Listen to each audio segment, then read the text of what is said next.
Hello and welcome back, everybody, for another exciting episode here on Created to Learn. And my guest today is Dr. Christian Overman. Am I saying that right? Christian Yes. Overman? Okay. Yeah. Dr. Christian Overman.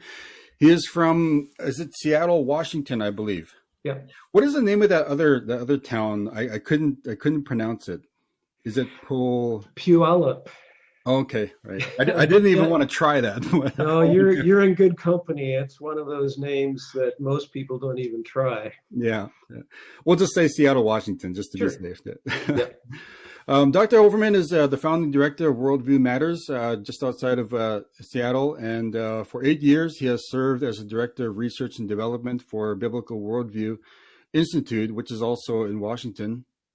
He is a sought-after international speaker and has taught on biblical worldview for a number of years throughout the United States, and has actually written several books, one of which I have thoroughly enjoyed over the years, and I have used it in many of my writings and many of my research. It's called Assumptions. And Dr. Overman will talk to you more about that towards the end of the show. And ever since he accepted my invitation to come on board, I was just so looking forward to having this conversation with him, and I'm so glad that the day has come. So, thank you, Doctor, for coming on the show today. Thank you, Alec, for having me. It's a pleasure. Oh, it's a pleasure. It's all mine. Dr. Overman, if you can provide our viewers today just some of your background, ministry, and what exactly it is that you do. Yeah. Well, for many years, I was active in the field of Christian education. I was a teacher, and then I became a principal of a Christian school for 14 years. After that time, my wife and I started a consulting organization called Worldview Matters and focused primarily on Christian school teachers, although I have to say that what we do has a very broad application, and I don't want people to think this is just for Christian school teachers, because it's not. Yeah. But it just so happens that my field is Christian education. Yes. And so that is what occupied us for the last 20 some years. And just recently, we turned over Worldview Matters to another organization called Renew a Nation. Okay. And by the way, Alec, if you want a good interview, I can recommend some people in that organization. Oh yes, you would I'm love always to talk to. Yeah. I'm always looking for people. Yeah. But anyway, our passion is to help people, particularly young people, to see life in the context of a biblically shaped view of reality. Yes. To see how all of life fits into a bigger picture of a biblically informed view of reality. And I'm sure we'll talk about that later today, but that has been my passion for decades now. That's what prompted the Assumptions book and the other books. So that's what I do. Mm-hmm. Mm-hmm. Yeah. So the further information will be provided towards the end of the show, and some of the websites and what other ways of contacting the ministry will be spoken about towards the end. Dr. Overman, you and I had a bit of a conversation through email, and one of the things that I was really attracted to, and again, unfortunately, I wasn't able to get a hold of. Actually, I do have a copy of it, but I haven't been able to get into it in further detail. But you had mentioned about a book that you had written a few years ago. It was called "The Lost Purpose of Learning." And that's kind of where I want to focus our attention on today is on the topic of learning.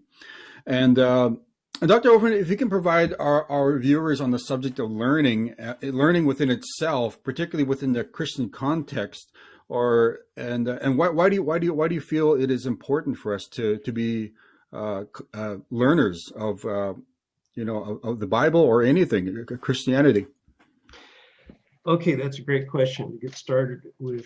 I would say my thoughts about what it means to be educated is to be educated is to be able to see any subject in its God-given context. Mm-hmm.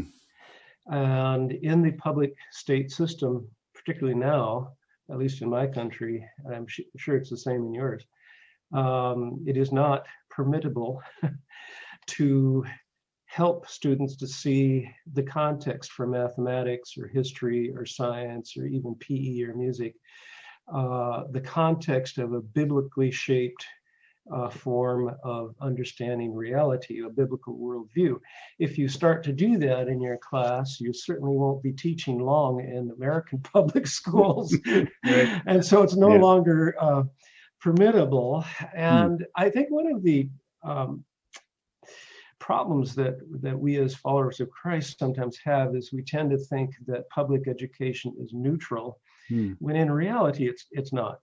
Yeah. I mean, if you go through 13 years from kindergarten through grade 12, and you don't have a single teacher that brings God into your conversation about math, science, or history, never makes any connection between that subject and God's purpose for that subject, what you're actually doing is you are reinforcing the idea in that little kid's mind that God, the Bible, Christianity is okay for your personal life or for what you do at church, but it really isn't relevant to things outside of your personal life and your family and your church.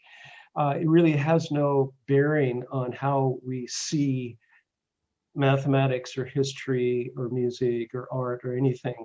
And consequently, it tends to develop people who see life bifurcated or separated into two realms, the sacred realm and the secular realm. And they think, well, the Bible and witnessing and church stuff is up here in the sacred part of life, but the rest of life is down here in this so-called secular realm. Yeah. And that's where we do our work in order to pay our rent, and keep body and soul together. But God isn't really all that concerned about that. But I think that's a false view of reality. And consequently, what it does is it tends to cause people to think that the Bible is only relevant to the church stuff, to the personal stuff, to evangelism, to prayer. And they fail to see how it relates to building houses, running a bank, and doing everything else we do for 40 hours a week or more. And we've lost our way when it comes to theology of work. And that is what my passion is all about. Restoring that awareness. Absolutely, yes. It's kind of funny, because I've done a little bit of study on that whole subject of what you were talking about, because there seems to be this separation between, let's say, God and matter. And you can correct me if you like, but what exactly would you call that? Is it dualism or is it? Yes. Okay, well, right. Well, dualism is a bit of a difficult word sometimes, because it has more than one meaning. There's philosophic dualism, but I think what you're referring to is material dualism, in the sense that we tend to think that God is really interested and active with the spiritual part of life, but in reality, he created the material world as well. And it is his world. I mean, it's his stuff. The Bible is very clear about that he not only spoke it into existence in the beginning, but he is actively sustaining that matter as we speak. He's sustaining these electrical current waves that we're using as we talk to one another. He's sustaining the sound waves. He's sustaining. It's all his. And when he created it in the beginning, he said it's very good. Now we have a problem now, because we live in a fallen, broken world that has affected everything, including the material world. But it's still his stuff. Yes. Yeah. And it's still It's still important to good. Yeah. him. And he's not trying to get away from the material No. world. No. That's Gnosticism is the word, trying to get yourself out of the material world so Yeah. you can become really quote unquote spiritual. But in reality, the whole thing is his. Yeah. And he wants us to understand how to engage with the material world. When I talk about learning, I sometimes say, what is the purpose of learning? And we're going to get into that. They have to get back a little bit to say, well, what is the purpose of a human being? I mean, what did God have in mind for us when he said, let us make man in our likeness and image? Yeah. What intention did he have for us? And we don't have to guess about that. Thankfully, it's right there in chapter 1. He said, he says, let us make man generically, I'm using the term man generically, male and female. Let us make man in our likeness and image, and let these humans rule over all that we have made, the fish, birds, let them rule over the whole. So here's a situation where God creates all these things, matter, planets, stars, animals, oxygen, electricity, creates it. Then he says, okay, now let's create this special human that's in our likeness. Nothing else was created in his likeness. With the capacity to reason, with the capacity to create things out of what we've made and make things and make decisions. And let's let that creation rule or govern or steward, I don't know what word you want to, let him manage all this other stuff. So the stuff was good. Now it's fallen, but it is good stuff. It's God's stuff. And he has given us the responsibility to engage in the material world, to actually take what he has made and mold it and shape it into houses, furniture, computers, and you name it. Take the raw sound of sound waves and shape that into symphonies and things like that. That's stuff that only human beings do, because we are created specially to govern over sound waves and light and electricity and all that stuff. So we have a unique purpose in this planet. And that is what learning is all about, is to equip the next generation to govern well over God's stuff. Dr. Overman, you had perfectly defined the whole purpose of this show, because created to learn. And I don't think I probably could have put it any better than how you have described it.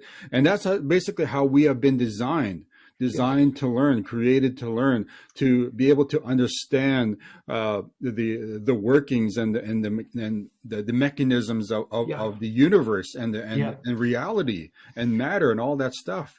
And not only to learn about it, but then to take that understanding and become useful instruments in the hand of God, to take what the raw materials that he's created and to form it into something new and productive for the glory of God.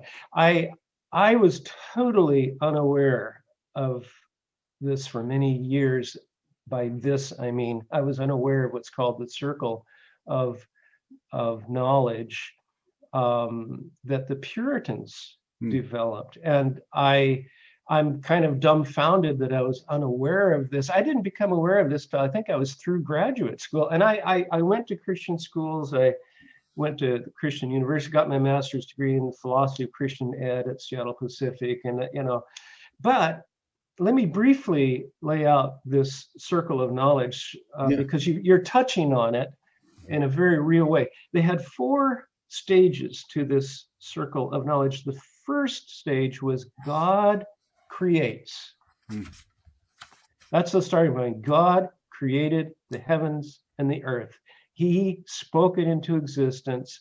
And as we've said, he made the material world and the universe. Okay, that's the first point. And that's the starting point. By the way, atheists don't start there. So, okay, we're at a different starting point then.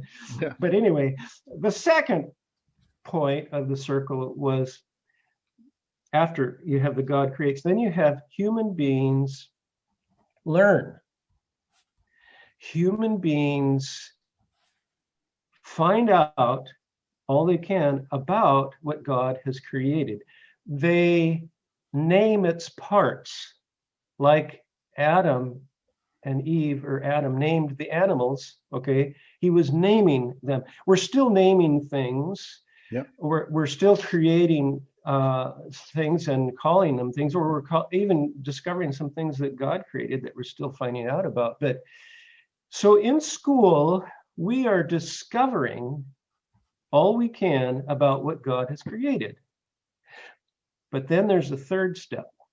The third part of the circle of knowledge was that human beings take their knowledge of what God has made and they produce secondary creations, or they take the raw material and they create something from it. If you build a house, you are actually using the knowledge that you gained in your math class and in your studies about gravity and electricity and everything else that allows you to put together a home. Mm-hmm. And you take that understanding and then you shape it into what's called a secondary creation. It's not a primary creation because only God can do that, but it's a secondary creation. So these Puritans saw themselves as being given this unique place to create secondary creations. Furniture that was beautiful and functional, okay? And farming, okay, where they're actually digging into the ground, planting seeds, and they're co-working with God to create a crop. Yeah. Okay, and then you have artists. I've got a piece of artwork up here behind me where people take paint, they figure out how to do that, and then they put it together. That's a secondary creation. God created the ocean in the beginning, but this painting is a secondary creation. Only a human being could have done that. Okay, now it doesn't stop there, because the fourth step in this circle of knowledge is God is glorified. Now, let me unpack that a little bit here. If we can understand what God has made, and then we can take that knowledge and make good secondary creations, God will be glorified. He will be made bigger in people's sight. When they see a great piece of furniture that doesn't bring glory to the furniture maker, but actually brings glory to God, who created the trees from which the human beings made the furniture, produce a secondary creation. And if it's done as unto him, as Paul said, whatever you do, do it as unto him. It glorifies the creator. It brings honor to him, because he made the original stuff. He created human beings so they could put two and two together. These human beings decided how they could make some great furniture. And bingo, here's this secondary creation that only a human being could make, that's actually beautiful and functional. And I would say the same thing about all kinds of things that human beings make. The problem comes in the fall, in that, unfortunately for us, we have a bent towards sin, and we have a bent towards taking what God has made and actually not doing well by it, and taking art and turning it into something not glorifying to God. So, but anyway, the challenge in the circle of knowledge was to keep those things in alignment, and that is what school is for. School is so that you can do better at your management of the material world, so that in the end, God is glorified in all things. I kind of went off there a long time there. I'm sorry, but no, that's perfectly fine. And that's kind of what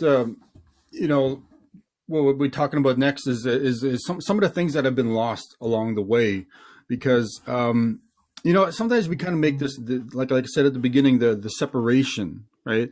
And you mentioned the word Gnosticism, because a lot of what the world believes nowadays is that that God is no longer active in the affairs of mankind, is what I've heard a while ago, and it's still very much believed today by so many different people.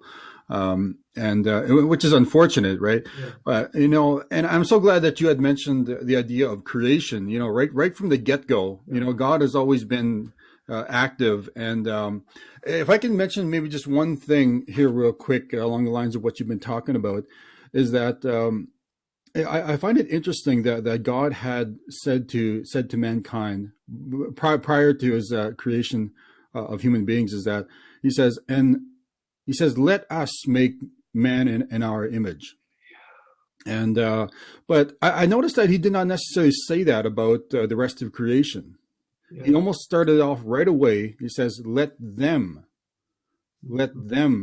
um, and so on and so forth. Because from that moment on, I began to see that God had already begun to establish lordship over mankind. Whereas, Yes. as the rest of creation, they were Yes. created to function in the way that they were supposed to right from the beginning. Yes. And Yeah. so, and this all established not only lordship but also relationship as well. Yes. And I absolutely love that. Um, for the next we have about a few minutes left here, Dr. Overman. Some of the things that you've been talking about in the last few minutes. Can you explain to us some of these? You mentioned that the lost purpose of learning. Can you mention some of the things that we've kind of lost along the way? Well, the Puritan circle of knowledge has been lost, from my perspective. Yeah. Theology of work has been lost. I mean, that's a whole subject for another time, but we were actually created and put here on this planet to work. Yep. Adam and Eve worked.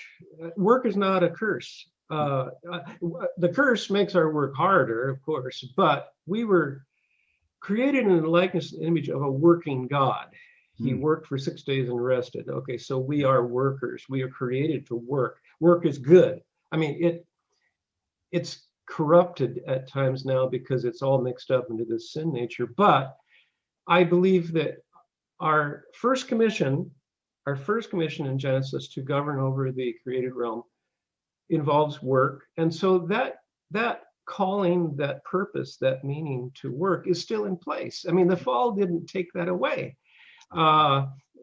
So work is really, really important. And I think we've lost theology of work in generally speaking, in our churches, in our homes, and particularly in our Christian schools. I was a Christian school principal for 14 years. During those 14 years, I don't recall one specific serious conversation with my peers about theology of work. Yeah. And I actually was so interested in this. I went back to school to get my doctorate with an emphasis on theology of work. And that's what was really driving me. And that lost purpose for learning has to do with theology of work, that we are here to work to the glory of God, not just to twiddle our thumbs and wait until we go to heaven, Although I don't want to minimize that. That's important too. But in the meantime, we're here working. And by the way, after we die, we're going to work. We're not going to sit up there twiddling our thumbs, playing harps. I mean, we are here to work, and ultimately, there's going to be a new heaven and a new earth. By the way, that's a whole other topic too. What do we do on this new earth? Yeah. Well, the scripture talks about swords being repounded into pruning shears, and what do you do with that? Well, you prune fruit trees. I mean, what do we want with pruning shears in that new earth? I mean, I think there's going to be agriculture. I think there's going to be God glorifying activities, and that we're going to be actually involved at continuing to work. Yes. And by the way, Jesus was a carpenter or a stonemason. We're not sure which. For the bulk of his adult life. I mean, if he started doing this work that his father Joseph was doing, if he certainly would have been involved with his dad, with his, not his real dad, but his earthly Joseph, since he was full time since the age of 13, but at the latest. Okay, so if he did that from 13 to age 30, that's a lot of years to be sawing wood or shaping stone. Was he wasting his time during those 30 years? Was he just, oh, I can hardly wait to get into the ministry. Oh Lord, hardly wait. No. And you hear, sometimes I used to hear people say, I can hardly wait to quit my secular job and go into the ministry. And I'm thinking, wow, aren't you already in ministry? I mean, you're building homes. Okay, isn't that a ministry? Don't people need homes? You're managing a bank. Isn't that ministry? Anyway, that's a whole nother topic. But yeah, the secular world is Christ's. He's the king of the so-called secular world. And we tend to think, well, that's someplace I want to remove myself as much as possible from, so that my life has meaning. But I am just totally convinced that we don't find meaning in our work. We bring meaning to our work. Yes. And if you are a boat builder, or you're a sailor, you're a cook, you're a homemaker, and that's the toughest job on the planet, being a homemaker. You're working, okay? You're mowing the lawn too and all that stuff. And that's occupying your time. That is the work. It sounds like an unusual thing to say, but cooking a meal is the work of God. Yeah. You're serving your family. And Paul said, whatever you do. And you know what he was saying? That was to the slaves, by the way. He was saying, whatever you do, do your work. Yep. The work that you have no choice about, that you're commanded to do it heartily as unto the Lord, because he's your real boss, and you're doing it for him. And these slaves were able to bring meaning to their manual labor, or whatever it was, because Paul helped them to see that it wasn't just a waste of time, that it was the work that God had for them to do. Mm-hmm. If you want to see that it's all tied together with theology of work. And to answer your question, theology of work is largely, not totally, but largely missing from Christian schools in an intentional way. It may be there under the surface, but I think we need to be more intentional about getting theology of work into our Christian schools. That's what we've been trying to do for 20 years. And believe me, it's a long haul. It's a lot of work, and it's slow going, because so many people think, I'm here, but I'm going to be in heaven or the new earth for eternity. And this slice is so short that it hardly has any meaning at all. And I'm saying, well, wait a minute here. Wait a minute here. It may be a short time, yes, compared to eternity, but while we're here, we should be doing all of our work, whether it's mowing the lawn or washing the dishes, seeing that as the work of God. Yes. I know it's kind of one of those sticky subjects, when you begin to talk about work, because it's kind of somewhat one of those things that we tend to shy away from, right? Like we work Monday to Friday, 9 to 5 kind of thing, and some people dread their job and all that. But it's one of those, like what you said, it's one of those God-given commissions, right from the get-go. And particularly, the church itself, has kind of lost this whole mandate. We have lost it. And obviously, we can talk more and more about it, but we're kind of lost for time right now. Dr. Overman, if you can provide maybe our viewers over the next maybe a minute or two, some of the websites and some of the information that they can get a hold of, and maybe even a little bit about your products. Sure. Well, if they go to biblicalworldview.com, that's all one word, biblicalworldview.com, they'll come to a website. And although we have turned over our organization to Renew a Nation, they have maintained, at least they have so far, maintained the website as we set it up mostly. It's biblicalworldview.com. In there, they will see what we have done for the last 20 some years, why we've done it, how we've done it. They'll see, I think it's still there's a page on free resources. There's a lot of free stuff on there they can print out. There's video clips. There's all kinds of stuff. Now, if they want to dig deep, take the deep dive, I think what they could do is get a copy of that Assumptions book that you Yeah. mentioned. And that would be a great place to start because it's a general overview of biblical worldview, but it's very practical. Yeah. But then I wouldn't stop there. I'd go to another book. It's an ebook I wrote called God's Pleasure at Work. Okay. And that book, it's the reason it's an ebook is because it's full of short video clips that are posted on YouTube actually. And when they come to a clip, they clip it and they click it, and then you see a 5-minute video clip. You can't do that in the old paper books. So somewhere along the line, we entered the 21st century. Yeah. So the new book is God's Pleasure at Work. How to get it?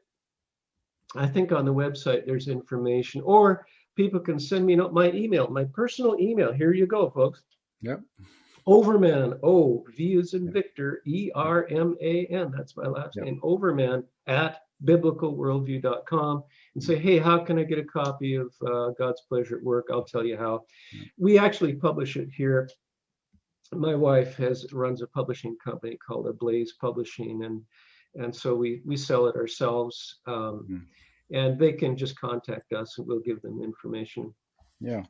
I was just looking at the book here, Ablaze Publishing House, and that's something that's your own. I was saying, okay, great. Yeah. Ladies and gentlemen, I've once again, I've thoroughly. I know it's kind of backwards right now, but I've thoroughly enjoyed, this book, and it's if I can just read maybe just the subtitle. It says that how worldviews determine values that influence behavior and shape culture. And having read that book, and just I'm actually constantly going back and forth to it every time, and I'm always just so blown away by some of the information that's in that book. And I really would encourage you to get your copy and whatever other materials that may be available on the website and through the ministry. I would encourage you to support it that way, and I know that you'll be encouraged, you'll be influenced and blessed by it. Dr. Overman, once again, I just want to thank you for coming on board, and I'm so grateful that you had accepted my invitation, and I'm looking forward to getting together with you on some more topics in the future. Anytime, Al. It's been a real pleasure. Thank you very much. I appreciate it. Thank you, ladies and gentlemen, for joining us here again on another exciting episode of Created to Learn, and we hope that you will return and look at some more material that we have available. Thank you very much. God bless you.